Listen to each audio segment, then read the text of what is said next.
ఇది మనకి first question ఏంటంటే డిఫరెన్షియేషన్ లో ఫస్ట్ క్వశ్చన్ అంటే ఇది కంపల్సరీగా పబ్లిక్ ఎగ్జామ్ లో చాలా సార్లు ఇచ్చాడు 10 సార్లు లాగా ఇచ్చాడు అన్నమాట. So root of 1 minus x square plus root of 1 minus y square equal to a into x minus y అని చెప్పి క్వశ్చన్ ఇచ్చాడు.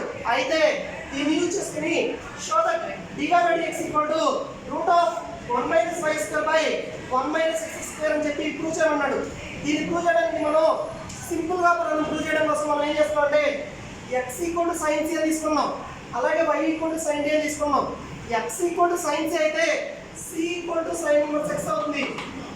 x equal to sin c అయితే c equal to sin inverse x అవుతుంది.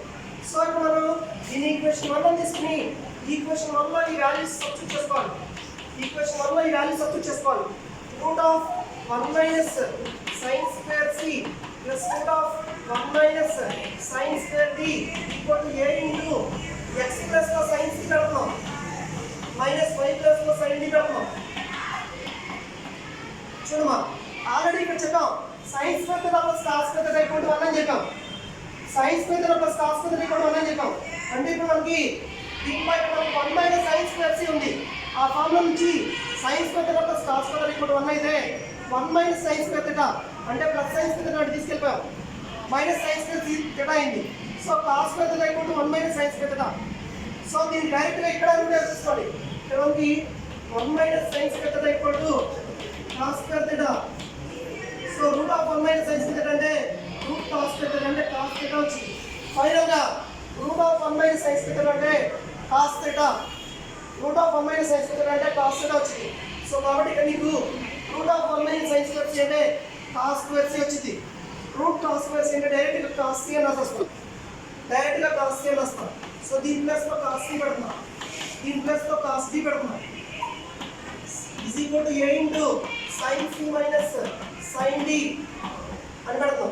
So ఇక్కడ already మనం cos c plus cos d 2 cos c plus d by 2 cos c minus d by 2 అని formula నేర్చుకున్నాం. అలాగే sin c minus sin d అంటే 2 cos c plus d by 2 cos c minus d by 2 అని formula నేర్చుకున్నాం. ఆ రెండు formulas ని use చేస్తాం. cos c plus cos d అంటే 2 cos c plus d by 2 2 cos c plus d by 2 cos c minus d by 2 అలాగే a into sin c minus sin d అంటే 2 cos c plus d by 2 sin c minus d by 2. ఇక్కడ రెండిట్లో 2 cos c plus d by 2 cancel చేసుకున్నాం, ఎందుకంటే రెండిట్లో కూడా 2 cos c plus d by 2 ఉంది, 2 cos c plus d by 2 ఉంది left side right side లో. క్యాన్సిల్ చేసుకున్నాం, క్యాన్సిల్ చేసుకుంటే ఇంకా రిమైనింగ్ మిగిలింది cos of c minus d by 2 అలాగే a into sin of c minus d by 2 మిగిలింది.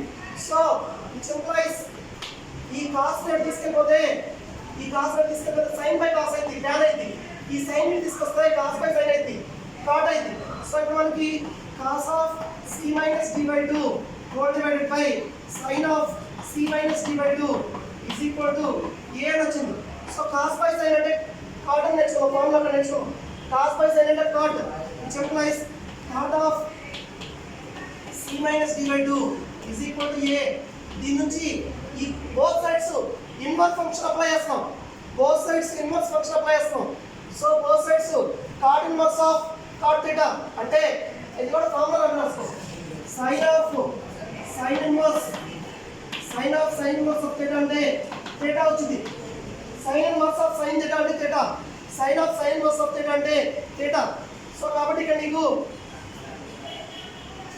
So ఇప్పుడు మనకి cot అటు తీసుకెళ్ళిపోతే c minus d by 2 is equal to cot inverse of a వచ్చింది, cot inverse of a వచ్చింది.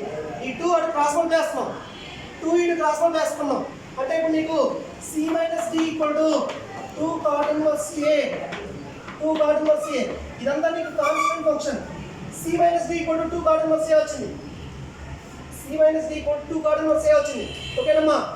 c అంటే already చెప్పాం sin inverse x అని, దీని నుంచి d అంటే sin ఇన్వర్స్ y, d అంటే sin inverse y. So c plus లో sin inverse x, d plus లో sin ఇన్వర్స్ y పెడుతున్నాం. c ప్లస్ లో sin inverse x, d plus లో sin ఇన్వర్స్ y పెడుతున్నాం. 2 cot ఇన్వర్స్ a అనేది నీకు constant function, 2 cot inverse a అనేది constant function. కాబట్టి ఇప్పుడు నీకు c ప్లస్ లో sin ఇన్వర్స్ x పెట్టాం, sin inverse x minus b plus లో sin inverse పెడతాం.